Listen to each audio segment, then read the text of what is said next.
Somos CNN, el líder mundial en noticias.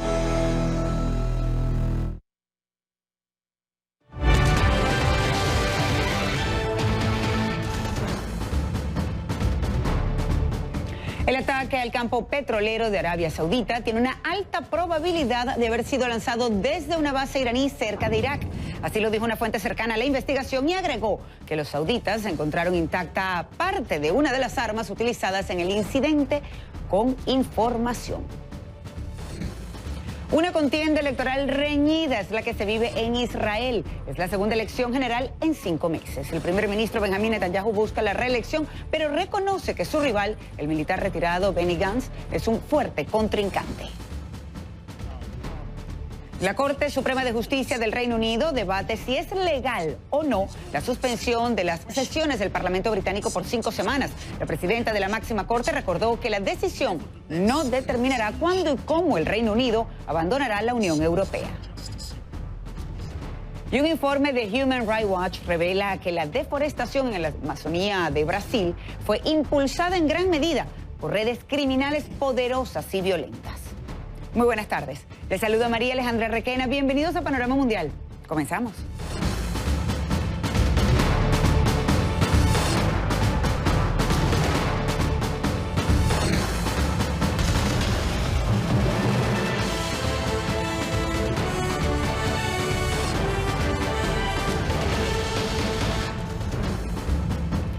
Se conoce más información sobre los ataques a 2 instalaciones petroleras en Arabia Saudita. Según una fuente familiar con la investigación de Estados Unidos y Arabia Saudita, hay una probabilidad muy alta de que los ataques fueran lanzados desde una base iraní cerca de Irak. Los hutíes en Yemen, respaldados por Irán, se responsabilizaron de los ataques del sábado pasado y dijeron haber usado 10 drones para atacar los campos petroleros sauditas. Pero una fuente dice que no hay ningún indicio de que estos misiles llegaran desde el sur y mucho menos tan lejos como Yemen. Un funcionario estadounidense con conocimiento de la investigación aseguró que Arabia Saudita había podido recuperar una parte intacta con información de una de las armas utilizadas en el ataque y está convencido de que esos datos llevarán la investigación a Irán. Vamos de inmediato con José Levi, que nos acompaña desde Jerusalén. Y aunque se están conociendo cada vez más datos, más información, todavía estamos atentos al resultado final de esa investigación. José, buenas noches para ti. Así es, María Alejandra, y la verdad es que cada vez en la Casa Blanca se muestran más seguros, también en las filtraciones que dan a distintas agencias, de que ya es prácticamente claro que fue Irán el país desde el cual partieron estos misiles de crucero que vuelan bajo para no ser detectados. Aparentemente también habría dado un giro y desde Irán habrían llegado al sur de Irak y posteriormente a Kuwait y desde ahí a los campos y refinerías petrolíferas en Arabia Saudita. Entonces, ahora, como decía, se ha encontrado el circuito de uno de estos misiles, de varios que no habrían llegado a sus objetivos y entonces explotaron o habrían caído en el desierto. En el caso de uno de estos misiles están todavía los circuitos intactos y esto puede ser importante en la investigación porque quizá en esos circuitos se dice exactamente desde dónde fueron lanzados estos misiles. En cualquier caso, se trata de una investigación que está siendo realizada por expertos internacionales, porque Arabia Saudita asegura que se trató de una agresión a la comunidad internacional, a la capacidad de abastecerse de energía, de petróleo. Y entonces quiere que precisamente la comunidad internacional les ayude también a la hora de reaccionar ahora. Y eso sí, ellos dicen que van a culpar y van a pagar a los responsables de esta acción. Pero junto a esto, en Estados Unidos, el vicepresidente Mike Pence asegura que su ejército está listo para las órdenes que pueda recibir en los próximos días. Y vemos que el secretario de Estado estadounidense, Mike Pompeo, mañana llega a Arabia Saudita para reunirse con el heredero de la corona, el hombre fuerte de ese reino, el príncipe Mohammed bin Salman. Todo esto para ver cómo intentar reaccionar cuando tenemos, eso sí, la semana que viene, las reuniones que comienzan de la Asamblea General de las Naciones Unidas, donde ahí aparentemente la Unión Europea intentará calmar los ánimos. María Alejandra. Ciertamente una reunión muy importante, pero también la llegada de Pompeo, sobre todo en un momento como este, a Arabia Saudita. Estaremos atentos, por supuesto, pero José, no puedo dejar de preguntarte por las elecciones en Israel. La segunda que se hace en 5 meses. ¿Cómo ha transcurrido la jornada?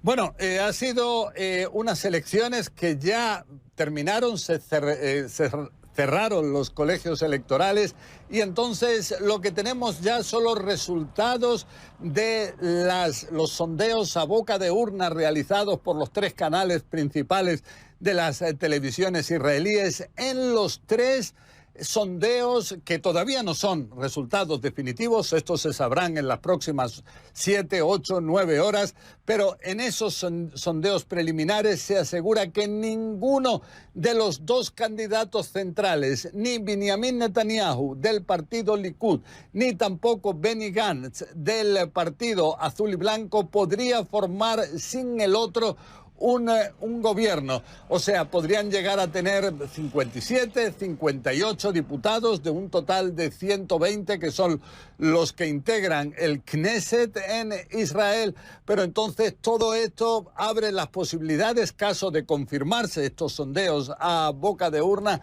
de que sean necesarias negociaciones intensivas, tal como ocurrió tras las elecciones de hace 5 meses, del 9 de abril. Entonces, quien recibió más votos fue Benjamin Netanyahu, intentó formar gobierno, pero no logró esa mayoría de 61 diputados, con lo cual fue necesario él convocar estas nuevas elecciones. María Alejandra. Y si no logra formar gobierno acá, bueno, cualquiera de los dos, ¿es posible, José, un gobierno compartido? ¿Funcionaría eso? Bueno, y además según la Constitución, por supuesto, según las leyes en Israel. Sí, así es, porque aquí no se vota por un determinado candidato, sino que se vota por un partido. Y entonces, desde la creación del Estado de Israel, nunca un partido logró más de 60 diputados en las elecciones. Entonces, siempre son necesarias coaliciones.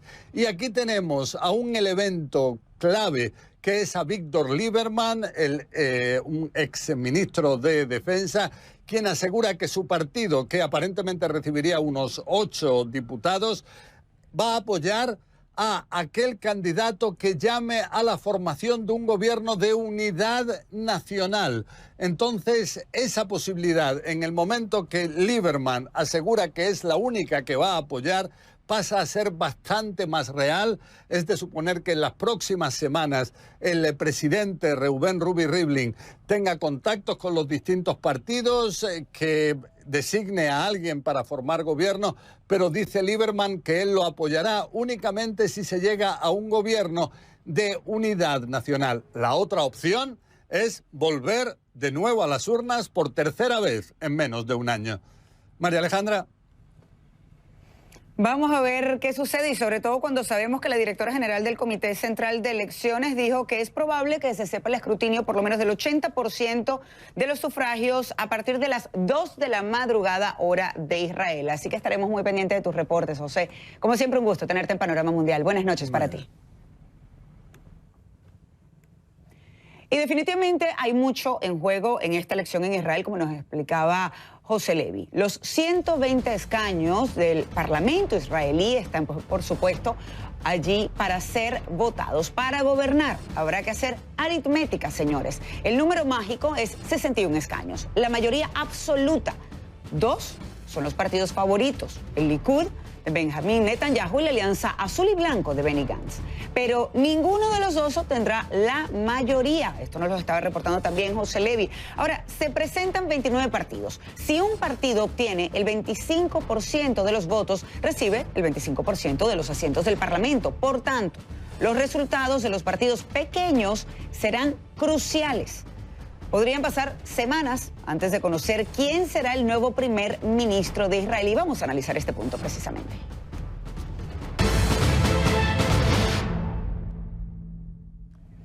Y para ello le damos la bienvenida ahora a Susana Mangana, ella es analista internacional, quien nos acompaña desde Montevideo. Muy buenas tardes, gracias por su tiempo.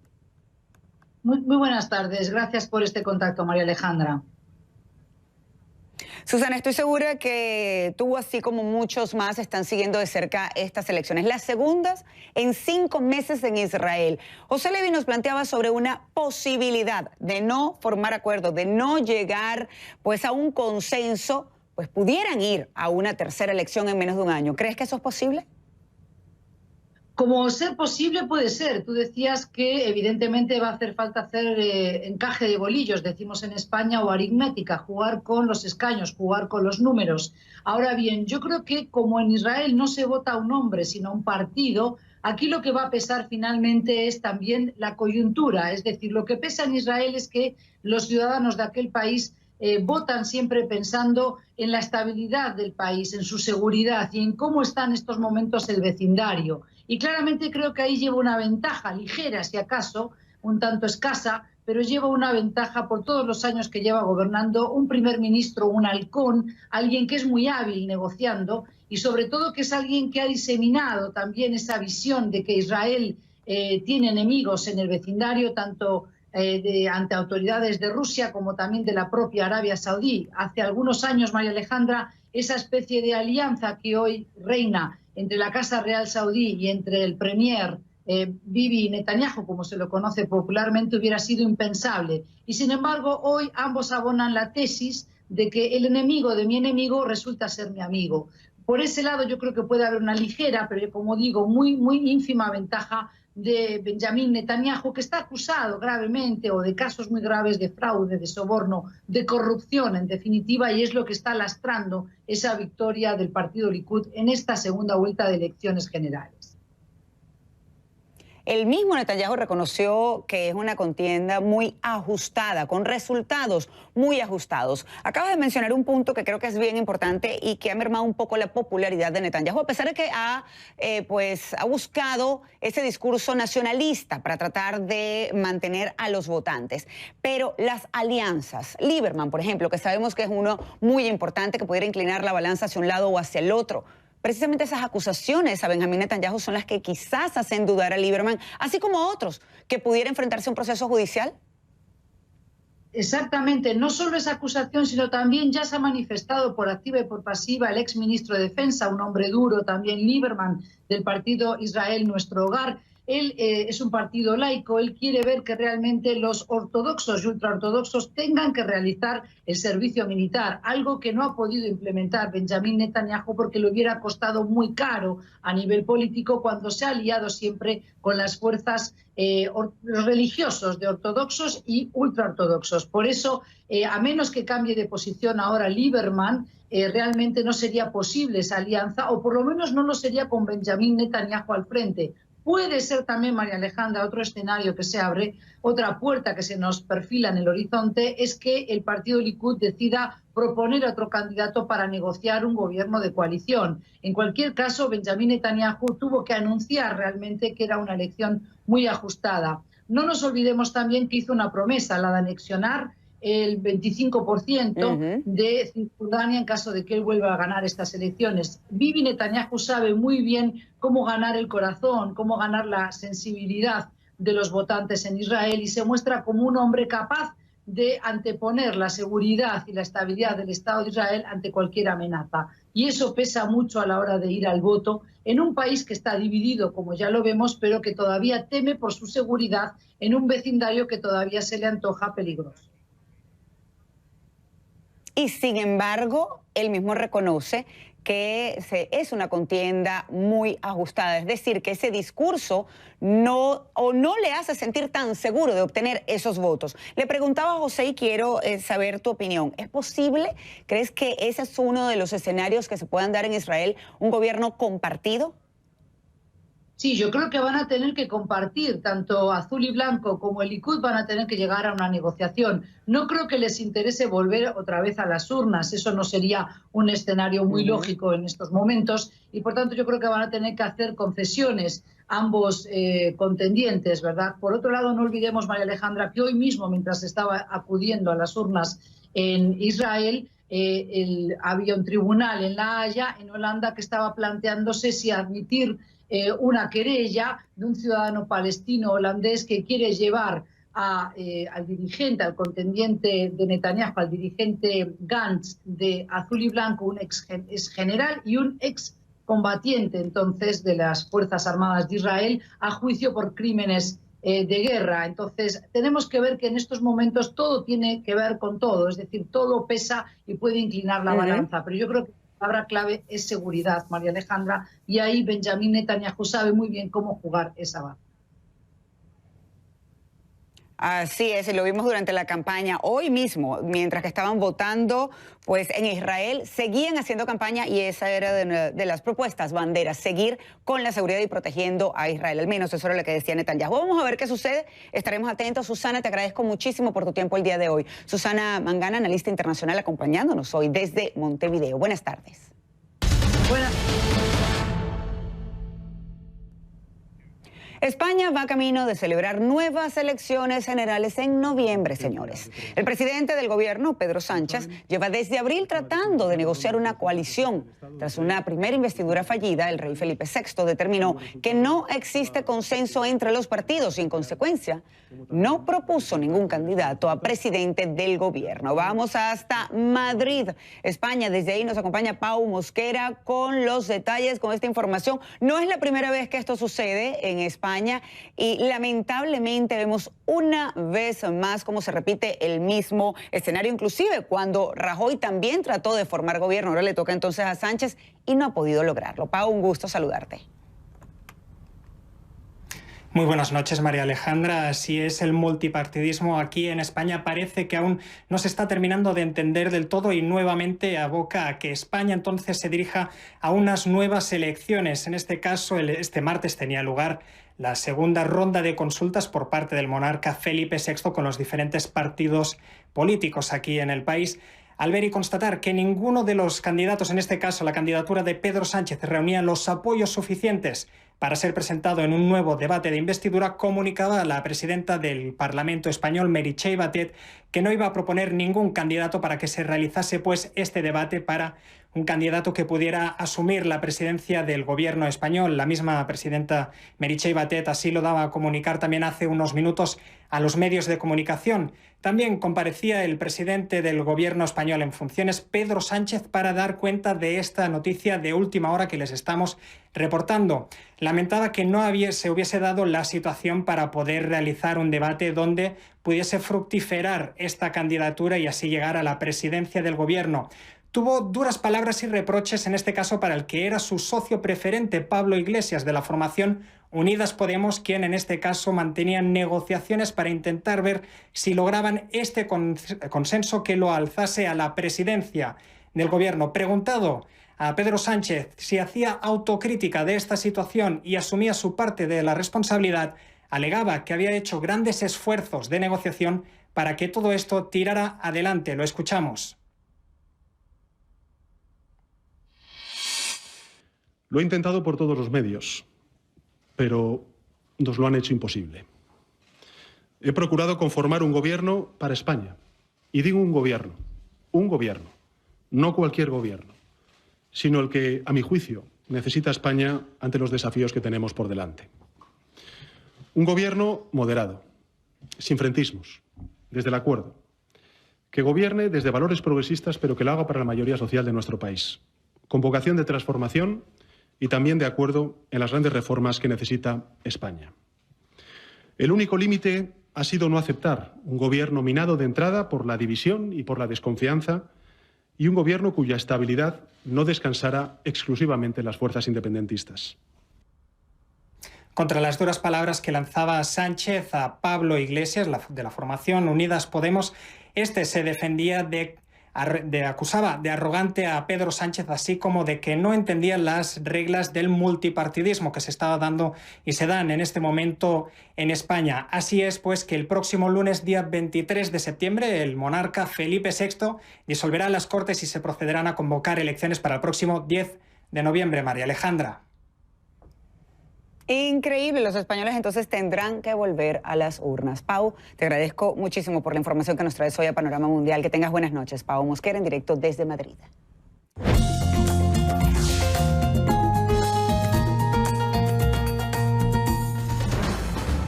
Y sus comentarios les pido que por favor los hagan en mi cuenta de Twitter, @RequenaCNN. Pueden utilizar la etiqueta Panorama Mundial. Como se dan cuenta, hemos tenido mucha información de Arabia Saudita, de este ataque a los campos petroleros, la información más reciente que se conoce sobre eso, las elecciones en Israel. Ahora también, pues por supuesto, como nos reportaba Pau, España va nuevamente a elecciones, pero cuando regresemos a Panorama Mundial también tenemos información del Brexit, porque el Tribunal Supremo de Justicia del Reino Unido debate sobre la legalidad de la suspensión de las sesiones del Parlamento. Recuerden que esto ha sido muy criticado y la presidenta de la Corte Máxima tiene un mensaje que dar. Les tenemos los detalles. Y también nuevos ataques con bombas en Afganistán dejan un saldo mortal. Ya regresamos con esto y mucho más aquí a Panorama Mundial. No se mueva.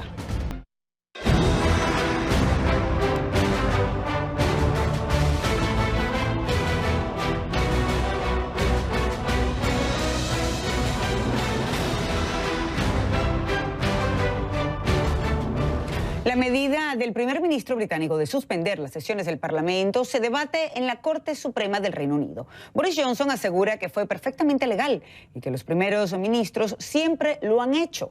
Pero sus detractores sostienen que fue una decisión egoísta, política y, por lo tanto, ilegal. En la Corte Suprema, el abogado de la principal opositora del Brexit sostiene que el Parlamento tiene más poder que el primer ministro. La presidenta de la Corte aseguró que no se dejaría llevar por cuestiones políticas y defendió la independencia de la institución. La activista anti-Brexit, Gina Miller, dijo que suspender las sesiones del Parlamento sientan un precedente terrible.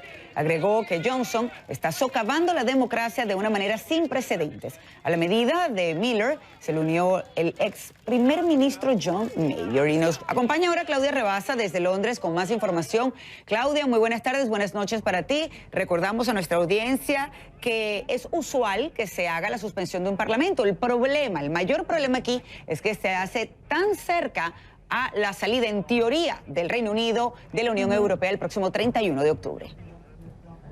Hola María Alejandra, buenas tardes para ustedes. Así es, y aquí la principal crítica contra el primer ministro Boris Johnson es que él hizo esta decisión política de suspender el Parlamento temporalmente para que obstaculizar a los parlamentarios para que tuvieran que de alguna manera tener escrutinio sobre sus decisiones si es que el país se va de la Unión Europea con o sin acuerdo. Y este es un complicado proceso legal, déjame decirte, María Alejandra, como todo lo que tiene que ver con Brexit. La Corte Suprema tiene previsto dar un veredicto sobre 3 casos distintos, 3 apelaciones, una en Londres, otra en Escocia y otra en Irlanda del Norte. Todas tienen que ver con la decisión de suspender ese parlamento temporalmente y haber aconsejado a la reina Isabel II que aprobara esta decisión. El primer ministro ha tenido la respuesta diciendo que ha sido una decisión política y eso hemos escuchado en las audiencias que ya empezaron y por parte del abogado del gobierno. Ahora, quien inició estas sesiones fue la propia presidenta de la Corte Suprema, que de alguna manera se refirió a la acción legal, al veredicto que ellos tienen que dar y a las consecuencias y a las soluciones políticas de este caso que es sin precedentes en la historia británica. Escuchemos a Lady Hill.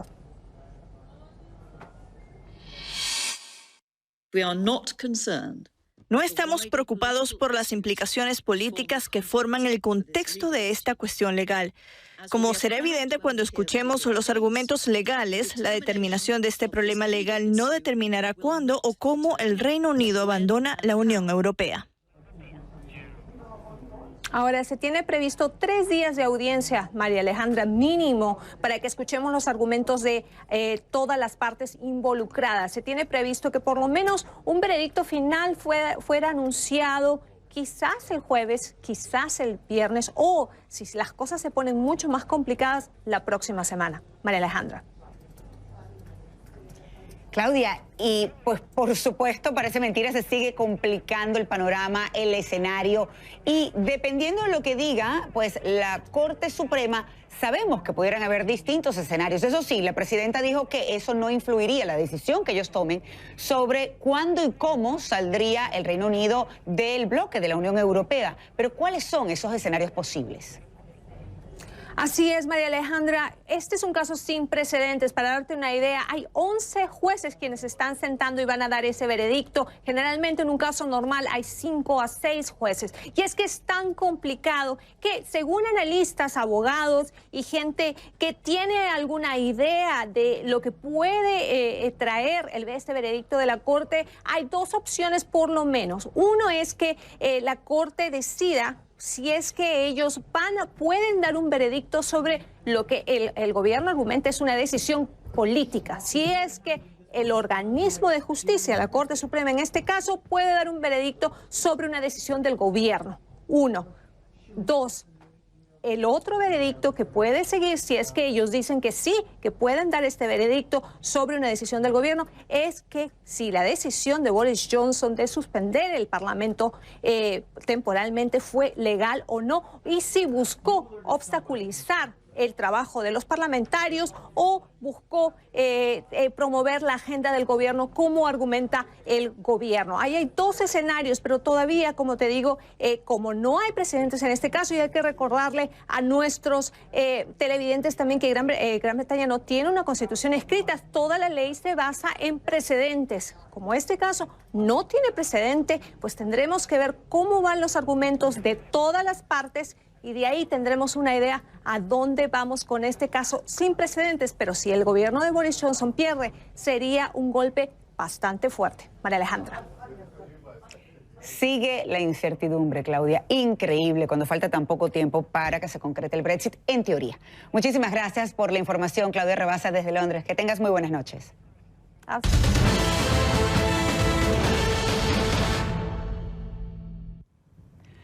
Los fiscales del Vaticano pidieron procesar a 2 sacerdotes. Uno de ellos podría ser acusado de presunto abuso sexual de menores en la Santa Sede en 2012. Javier Romero, con más detalles, nos acompaña desde Roma. Javier, muy buenas tardes, buenas noches para ti. Una información ciertamente muy importante. Adelante.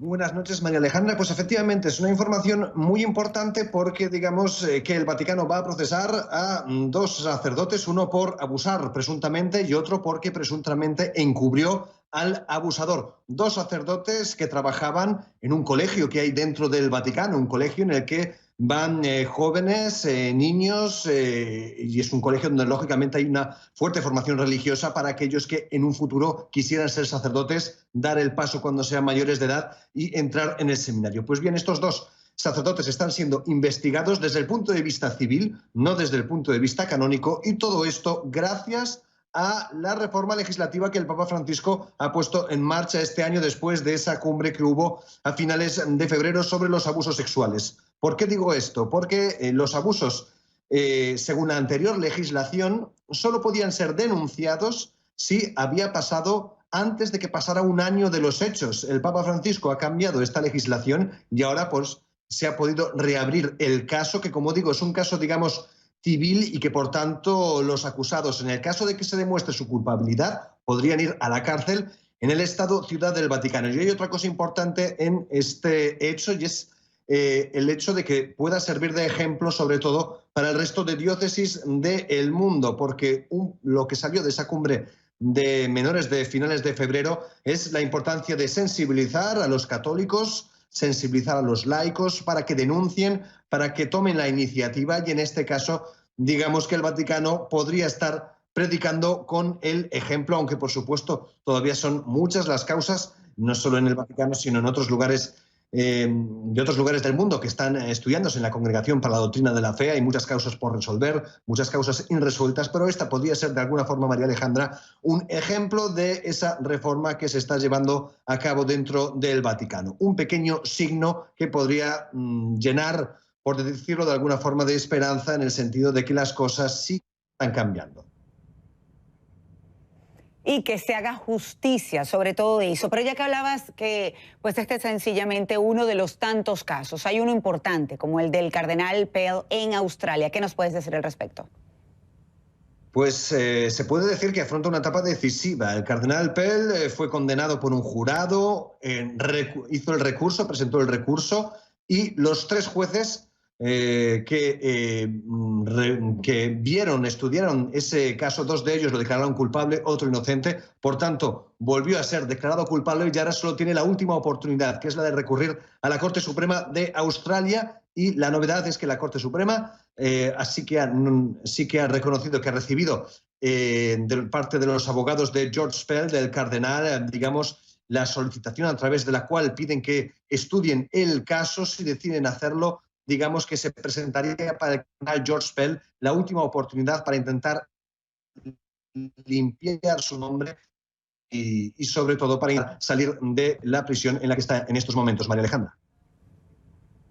Así es, le han negado la apelación anteriormente. Vamos a ver qué sucede en esta oportunidad. Javier, como siempre, muchísimas gracias por acompañarnos en Panorama Mundial y más cuando es información como esta que nos traes el día de hoy. Buenas noches para ti.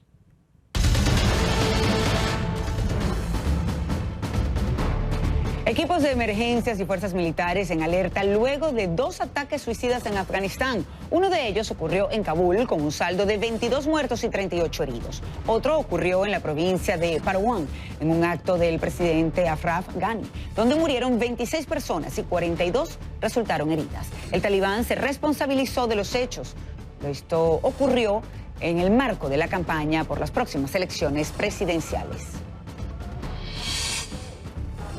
Y Corea del Sur exige una investigación internacional sobre el tratamiento del agua contaminada de la planta de Fukushima. A 8 años del accidente nuclear en Japón, la primera viceministra de Ciencia y Tecnología surcoreana, Moon Myok, alertó sobre el riesgo del lanzamiento del material contaminado al mar y pidió la participación del Organismo Internacional de Energía Atómica. En una asamblea en Austria, Moon anunció este lunes que se trata de un problema de preocupación a nivel mundial. Y el descarrilamiento de un tren dejó 8 heridos y produjo demoras y cancelaciones en el servicio interurbano de Hong Kong. Según el jefe de operaciones de la empresa ferroviaria, 3 de los 12 vagones se descarrilaron. Las autoridades informaron que se encontró una fisura en una de las vías del tren, aunque no se confirmó que esa haya sido la causa del accidente. Y cuando regresemos a Panorama Mundial, Human Rights Watch denuncia en un informe a quien considera responsable de la deforestación de la Amazonía en Brasil.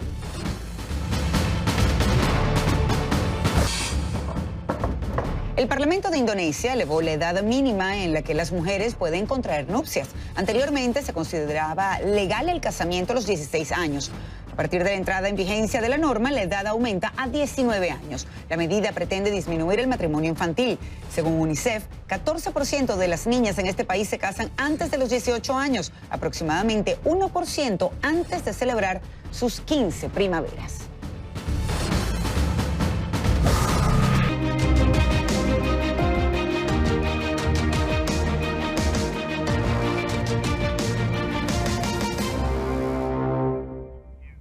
Las redes criminales de tala ilegal en Brasil son responsables de la deforestación en la Amazonía.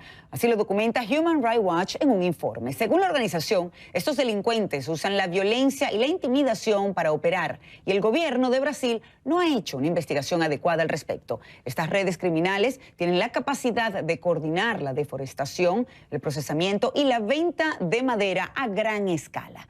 Vamos de inmediato con Francho Barón, nos acompaña desde Río de Janeiro. Francho, muy buenas tardes, gracias por acompañarnos y te pregunto por las reacciones también que han habido desde el gobierno a la presentación de este informe de Human Rights Watch. Saludos, María Alejandra. Bueno, pues la reacción en este caso ha sido por ahora el silencio que si no es, pues esta posibilidad, la otra que ha venido mostrando Jair Bolsonaro o miembros de su gobierno ha sido la de minimizar o de alguna forma quitarle gravedad o quitarle importancia a este serio problema, que es el problema de la deforestación, el problema de los incendios y también y sobre todo lo que está en el trasfondo de todo esto, el conflicto, el problema del conflicto de la tierra, que es del que habla este informe de 169 páginas de Human Rights Watch, un informe que parte básicamente de dos premisas. Primero, que esta situación, como decimos, de deforestación muy grave tiene como paño de fondo un problema de violencia y un reguero de muerte en toda la región amazónica, que se cobra muchas vidas todos los años. Y esto que además se ve agravado desde la llegada, desde el desembarco de Jair Bolsonaro, ya que según la organización, bueno, pues los órganos de protección han quedado de alguna forma desprotegidos y hay un ataque incluso frontal, según siempre la organización, del gobierno hacia estos órganos que vienen haciendo su trabajo, órganos de protección justamente de la gente que trabaja en esta zona amazónica. Por otro lado, el problema de la impunidad, ya que, según documenta la organización, bueno, pues de los 28 casos que han podido estudiar a partir del año 2015, tan solo uno de ellos se ha visto juzgado. 28 casos de asesinatos en la región amazónica de activistas o de personas que intentan proteger todo este gran ecosistema. Cifra mucho más sangrante la que señala, por ejemplo, tomando como fuente la Comisión Pastoral de la Tierra, una organización católica que trabaja en el terreno históricamente intentando apoyar a los productores rurales y que en este caso documenta o cifra en 300 casos de asesinatos los contabilizados desde hace ya 10 años, desde la última década, de los cuales tan solo 14 habrían sido juzgados. Así que una situación, una fotografía, como te digo, bastante preocupante, María Alejandra, que viene básicamente a reflejar, insistimos en este punto, el paño de fondo, el verdadero contexto de toda esta cuestión de la deforestación, que es mafias que operan en el terreno, atacando muchas veces, deforestando, atacando a los defensores de la tierra, atacando a los activistas y sembrando una sensación, por qué no decirlo, de miedo, de pánico entre todas estas pequeñas comunidades que viven en zonas muy remotas. El título del informe es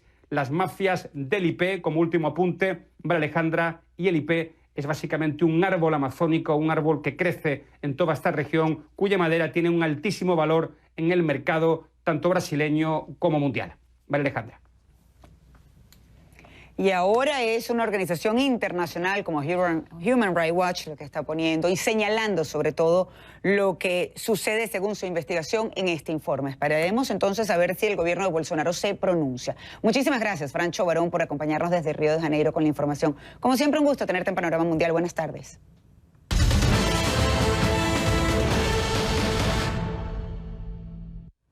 Representantes del gobierno de México se reunirán con autoridades del Poder Judicial y de la Fiscalía para analizar la posible liberación de otras personas implicadas en el caso de los 43 estudiantes desaparecidos en Ayotzinapa. Así lo informó el presidente Andrés Manuel López Obrador, quien dijo que la Fiscalía está dispuesta a revisar este caso que está por cumplir ya 5 años.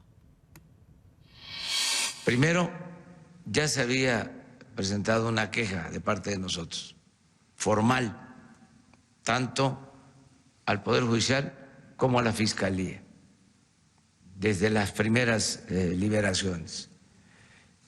Y también cuando me reuní con los padres de los jóvenes de Ayotzinapa, ellos me solicitaron que interviniera para conseguir una entrevista, tener un encuentro, pidiéndome que yo participara como testigo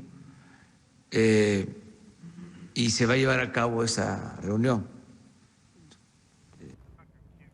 Es un incidente cuyas versiones oficiales del gobierno anterior han sido criticadas por familiares y expertos. Hasta el momento son 77 las personas presuntamente vinculadas al caso que han recuperado su libertad.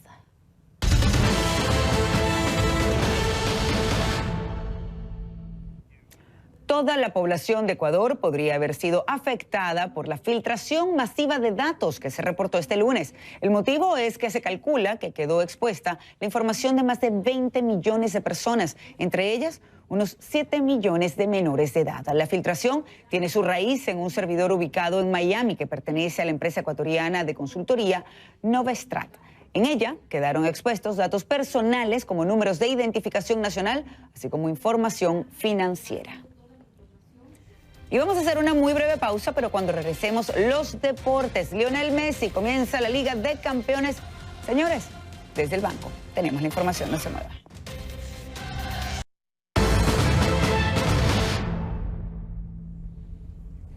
Continuamos ahora con los deportes en Panorama Mundial. Para ello me acompaña Raúl Sáenz. Raúl, muy buenas tardes. Buenas tardes. Gracias por acompañarme y sobre todo porque vamos a hablar de la Liga de Campeones que pues ya comenzó, pero hay un gran ausente y estoy seguro que los fanáticos del Barça, los culés, deben estar atacados porque Lionel Messi no comienza, por lo menos va a estar, pero en la banca. Sí, de hecho, está jugando en estos momentos. Sí pudo entrar al partido. Recordemos que él está recuperándose de una lesión y estaba muy en cuestión su participación. Pero entonces sí pudo comenzar a jugar. No fue titular. No fue titular, pero entró en el segundo tiempo en el partido. Te digo, están siendo muy cautelosos con Messi. Sabemos que es una larga jornada que les queda, especialmente con respecto a la Champions, que hoy arrancó. Y además él había dicho también que no quería reincidir porque podía tomarle más tiempo la recuperación. Exactamente. Y el técnico Valverde está de acuerdo con él en todo momento. Pero está jugando entonces. Pero ahora está jugando. Bueno, está ya jugando. Veremos. Que se cuide Lionel Messi. Que se cuide, exactamente. Y bueno, el torneo de clubes más prestigioso del planeta comenzó en Europa. La Liga de Campeones levantó el telón camino a Estambul y la gran duda, como decíamos, era ver si Lionel Messi, por primera vez en 13 años,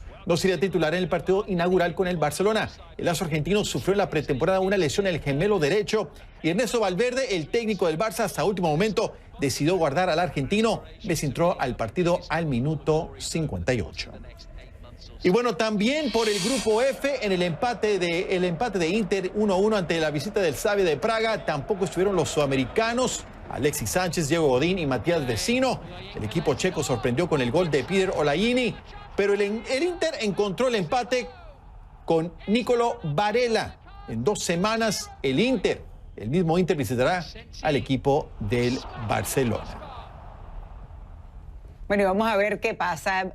La Liga de Campeones, pues por supuesto tiene su fanaticada, me incluyo entre ellas. Lo que pasa es que muchos de los partidos lo pasan mientras que estamos en Panorama Mundial, pero yo sé que puedo ver Deportes CNN en la noche y enterarme o al terminar el programa. Pero te quiero preguntar también por Estados Unidos, algo que está pasando en territorio estadounidense, pero con equipos mexicanos. ¿Qué nos puedes decir? Bueno, sí, estamos hablando de la Leagues Cup, que es un nuevo torneo que se está llevando a cabo este año y te digo, es un torneo que apenas este año está inaugurándose, involucrando equipos de la Liga MX de México, también la Major League Soccer de Estados Unidos y también con equipos de Canadá, según otra manera de cómo involucrar a esos equipos para que puedan competir entre ellos mismos. En esta ocasión, la final será disputada por 2 equipos mexicanos. Estamos hablando de Cruz Azul y también de Tigres de la Universidad Autónoma de Nuevo León. Esta primera final de la Leagues Cup se jugará este miércoles y bueno, esta es la primera edición que tendrá una final con puro sabor mexicano. Tigres y Cruz Azul estarán disputando esta final en Las Vegas, Nevada. Y ese título, aunque suena atractivo jugar en Estados Unidos, para los representantes mexicanos ha sido una desventaja no tener partidos de ida y vuelta. Ricardo El Tuca Ferretti, técnico de Tigres, se refirió a una posible expansión y cómo afecta su calendario. Si se llega a dar la expansión, es que no haya ventaja solo para los equipos americanos. Porque ahorita nosotros nos sentimos, aunque 2 equipos mexicanos hayan llegado a la final, nosotros nos sentimos en desventaja, porque solo jugamos en Estados Unidos. Y yo creo que lo más justo sería jugar ida y vuelta. Y esto conlleva a ver la situación de los calendarios que tenemos, tanto Estados Unidos como México. Naturalmente el calendario para ellos se apretaría y yo creo que para nosotros sería aún peor. Las palabras de Ricardo El Tuca Ferretti. Esta noche en Deportes CNN tendremos más de la previa de este final entre Cruz Azul y Tigres con nuestro enviado especial Gonzalo Alvarado. También un análisis de lo que nos dejó esta primera fecha de la Liga de Campeones y un informe muy interesante que nos preparó Elizabeth Pérez sobre los salarios en la MLS y las últimas declaraciones de Wayne Rooney al respecto. No se lo pierdan, hacemos la invitación esta noche a las 11:30 hora de Miami, María. Y ya me dijeron por allí que eres fanático de Cruz Azul, así que le debes estar ligando a Cruz Azul. No lo niego. Qué bueno, estaremos pendientes a ver qué pasa. Raúl, muchísimas gracias por acompañarnos. Gracias. Ustedes no se muevan y regresamos con más de Panorama Mundial. Juan Carlos López, muy buenas tardes y en minutos nada más comienza una nueva edición de Directo USA. ¿Qué tenemos? Así es, vamos a estar hablando de las audiencias aquí en Washington que comenzaron en el proceso de posible juicio político al presidente Trump. Cory Lewandowski, exgerente de campaña y aliado del mandatario, se enfrentó con los demócratas. También vamos a reportar sobre lo último, las tensiones con Irán y la expectativa de lo que pueda hacer Estados Unidos. Hay división en el Congreso entre quienes consideran que Estados Unidos debe responder con un ataque militar a Irán y quienes dicen que la solución es diplomática. Esto y más en instantes, María Alejandra. Pero sigue la tensión, ciertamente. Vamos a estar atentos, Juan Carlos. Muchísimas gracias.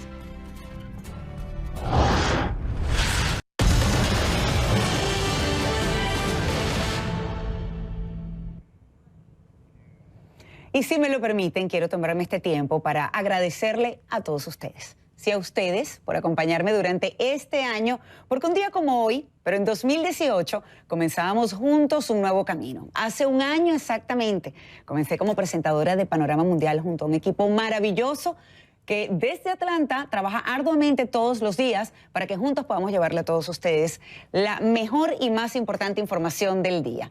En nuestro equipo, ¿saben qué? Tenemos un fuerte compromiso con ustedes, con nuestra audiencia.